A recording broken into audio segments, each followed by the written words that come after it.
Hello friends, welcome to PTW. आप सब इस बात से अवगत हैं कि रिसेंटली जो शेख हसीना ने इकोनॉमिक टाइम्स को एक स्टेटमेंट दिया जिसमें उसने यूएस को ये ब्लेम किया, जो सारे बांग्लादेश में जो रिजीम चेंज हुआ या उथल पुथल, इसके लिए उसने यूएस को ब्लेम किया।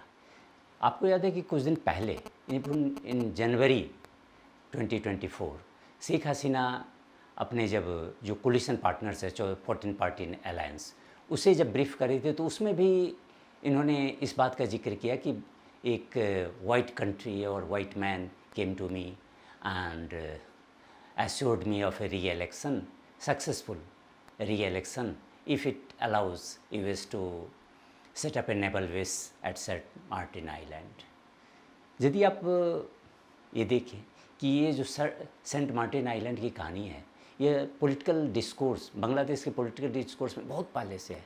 2023 में ये जब पार्लियामेंट्री डिस्कशन हो रहा था तो उसमें वर्कर्स पार्टी के प्रेसिडेंट रशीद खान, उन्होंने भी इस बात की चर्चा की कि यूएस जो है वो सेंट मार्टिन आइलैंड को लेने के पीछे पड़ा हुआ है और इसीलिए वो डिफरेंट जो स्टेटमेंट्स देता है या उसकी जो वीज़ा पॉलिसी है, रिस्ट्रिक्टिव वीज़ा पॉलिसी, ये सारे का पर्पस एक ही है कि वो आइलैंड को किसी तरह अपने कब्जे में ले।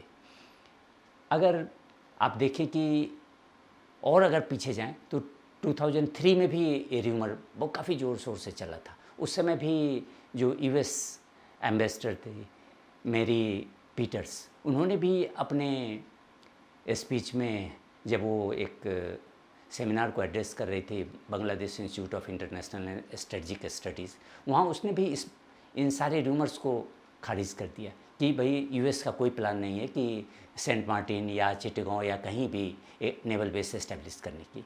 लेकिन यूएस ने भी ऐसा कई स्टेप लिया है, जैसे कि आपको 2021 में यूएस ने जो रैपिड एक्शन बटालियन है बांग्लादेश की एलिट फोर्स है, तो उसे भी इसने सैंक्शन कर दिया और उसके जो ऑफिसर्स हैं उसके यूएस वीज़ा उसको न देने से मना कर दिया। उसके बाद अगर आप देखें तो 2023 सितंबर में भी इसमें भी एंटनी ब्लिंकन ने कहा कि भाई जो भी लोग या जो भी गवर्नमेंट ऑफिशियल्स फ्री और फेयर इलेक्शन में अगर डिस्टर्बेंस पैदा करेगा उसे उसके अगेंस्ट में यूएस एक्शन लेगा, उसे यूएस वीज़ा नहीं मिलेगा। तो ये यूएस भी ये जो कंट्रोवर्सी है इसको जनरेट में यूएस का भी कंट्रीब्यूशन है, क्योंकि उनकी नज़र यूएस वालों की वो बांग्लादेश की स्थिति को एक डेमोक्रेटिक पॉइंट ऑफ व्यू से देख रहे हैं। वहाँ देख रहे हैं कि भाई पिछले 10 साल या 15 साल कर लें, उसमें शेख हसीना का जो रूल है ये ठीक है कि बांग्लादेश काफ़ी प्रॉस्पर कर रहा है, वहाँ पॉलिटिकल स्टेबिलिटी है, लेकिन एट द सेम टाइम एक डेमोक्रेसी डिफिसिट भी है। सारे जो डेमोक्रेटिक इंस्टीट्यूशंस हैं वो कंप्रोमाइज़ होते जा रहे हैं, अपोजिशन पार्टीज़ है उनको फ्री स्पेस नहीं मिल रहा है।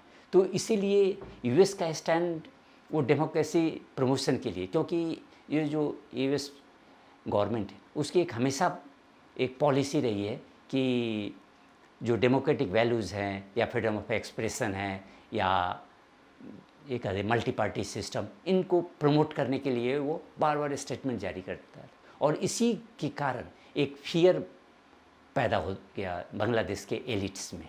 और इसीलिए आप हमेशा देखें कि भाई बांग्लादेश में ये र्यूमर फैलता रहा है। अगर आप देखें तो ये सेंट मार्टिन आइलैंड जो वो बहुत छोटा सा आइलैंड है, वो 3 स्क्वायर किलोमीटर का है और बे ऑफ बंगाल के नॉर्थ ईस्टर्न पार्ट में पड़ता है। इस आइलैंड को हम कोकोनट आइलैंड या सिनेमन आइलैंड भी कहते हैं।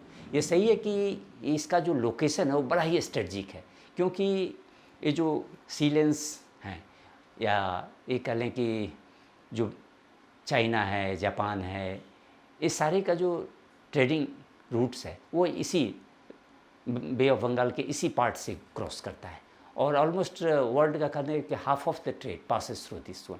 तो इसीलिए इसका इकोनॉमिक सिग्निफिकेंस है।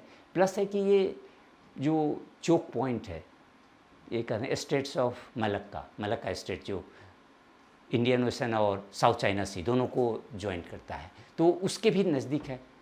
तीसरी बात है कि इसकी जो डिस्टेंस है, अगर म्यांमार का जो कोस्ट है उससे हार्डली 8 किलोमीटर है और इवन कॉक्स बाज़ार जो डिस्ट्रिक्ट है इस बांग्लादेश का, वहाँ से 9 किलोमीटर। अब कॉक्स बाज़ार का देखें तो उसका भी बड़ा स्ट्रेटेजिक सिग्निफिकेंस है।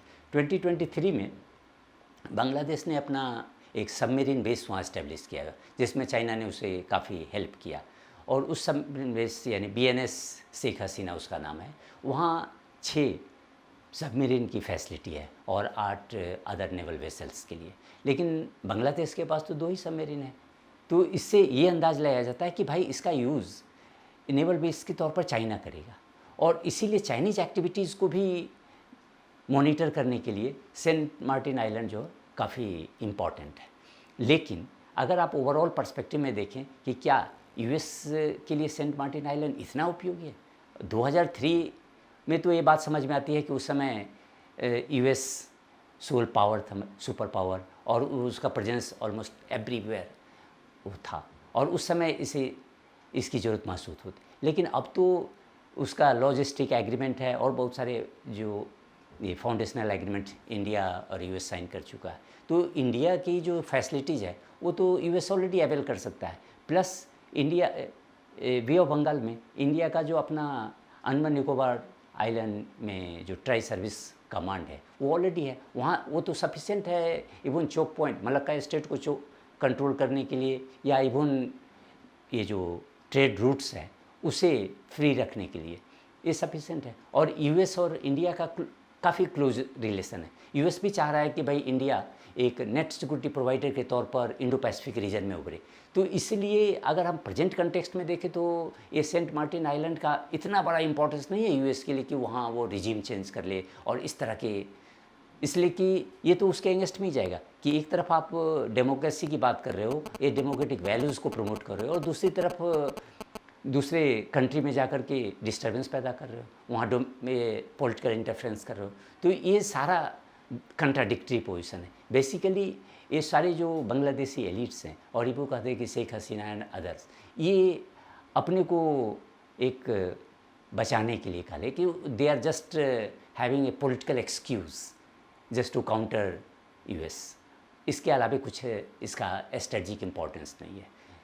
तो ये जो शेख हसीना का स्टेटमेंट है, या इवन इसके पहले जो रशीद खान वर्कर्स पार्टी के उसका स्टेटमेंट है, ये सारा बकवास है।